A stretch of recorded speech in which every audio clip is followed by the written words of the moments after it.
আসসালামু আলাইকুম। আপনি সারাদিন ফেসবুক ব্যবহার করবেন কিন্তু কেউ বুঝতেও পারবে না যে আপনি ফেসবুকে লাইনে আছেন অথবা অনলাইনে আছেন। এই কাজটি আপনারা কিভাবে করবেন তো চলুন আপনাদেরকে দেখিয়ে দিচ্ছি। তার আগে ছোট্ট একটি কথা বলবো, যারা আমার ফেসবুক পেজে নতুন অবশ্যই আমাদের পেজটি ফলো করে রাখুন এমন গুরুত্বপূর্ণ নতুন নতুন ভিডিও পাওয়ার জন্য।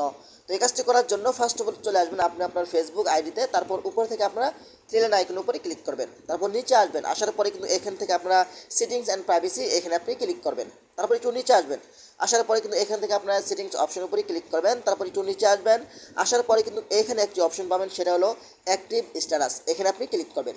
তারপর এইখান থেকে আপনারা এটা অফ করে দিবেন, এইখান থেকে টার্ন এটা অফ করে দিবেন। বাস এখন থেকে আপনি সারাদিন ফেসবুকে লাইনে থাকবেন, অনলাইনে থাকবেন, কিন্তু আপনার বন্ধু বান্ধব কেউ বুঝতেও পারবে না যে আপনি অনলাইনে আছেন। এই কাজটি আপনি করতে পারেন অনেক সময় আপনার নিরাপত্তার জন্য। তো আশা করি ভিডিওটা শেয়ার করে দিতে পারেন এবং আপনার টাইমলাইনে রেখে দিতে পারেন, যে কোনো সময় আপনার কাজে আসতে পারে। এবং আমাদের পেজটি ফলো করে রাখুন এমন গুরুত্বপূর্ণ নতুন নতুন ভিডিও পাওয়ার জন্য। ধন্যবাদ সবাইকে। আসসালামু আলাইকুম।